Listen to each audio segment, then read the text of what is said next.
What kind of king would order a baby to be cut in half? Was he mad? Was he cruel? Or was he the wisest man who ever lived? This ancient courtroom drama shocked a nation and revealed a kind of wisdom that could only come from God. Stay with me until the end, because this isn't just a story. It's a lesson in truth, justice, and the kind of love that only a mother and a wise king can understand. This is the story of King Solomon and the two mothers. 1 Kings chapter 3, verse 16 to 28. Not long after Solomon became king, he asked God for one thing: not riches, not victory, not power, but wisdom. Give your servant a discerning heart to govern your people and to distinguish between right and wrong. 1 Kings 3:9. And soon his wisdom would be put to the ultimate test. 2 women, both prostitutes, stood before the king. They lived in the same house. Each had given birth, just days apart. But during the night, tragedy struck. One baby died. Now the other child, the living one, was claimed by both women. There were no witnesses, no family, no neighbors. Just 2 grieving mothers and 1 baby.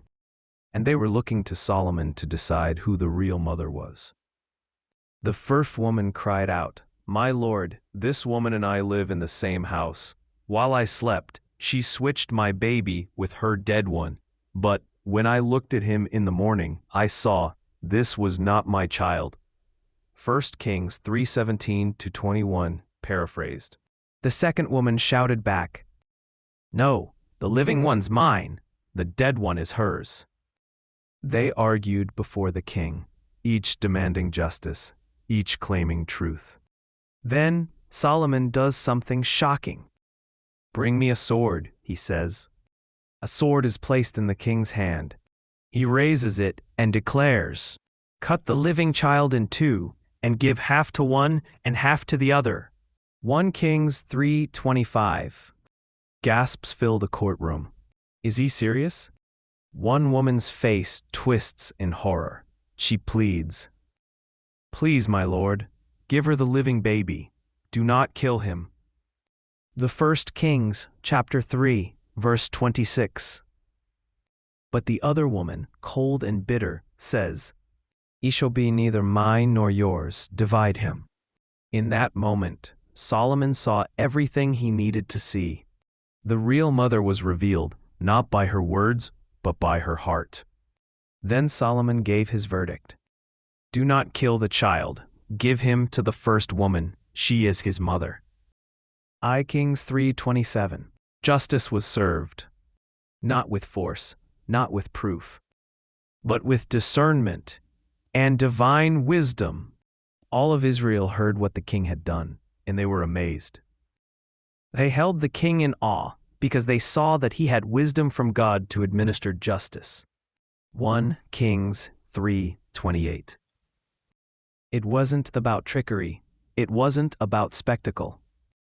It was about a king who could see beyond the surface, and a God who gives wisdom to those who ask. You've just seen one of the greatest demonstrations of wisdom in all of history. But this is just the beginning. There are stories in the Bible that are raw, real, and life-changing if you take the time to discover them. Go read 1 Kings 3:16 to 28 yourself. Pray like Solomon did. God, give me a discerning heart. Like this video if it opened your eyes. Comment below, what would you have done in Solomon's place? Subscribe for more stories from Scripture that will challenge, convict, and inspire. And most of all, thanks. Don't just watch the stories. Open the book. Let God speak to you. Because the Bible isn't old or outdated. It's alive. And it's speaking right now.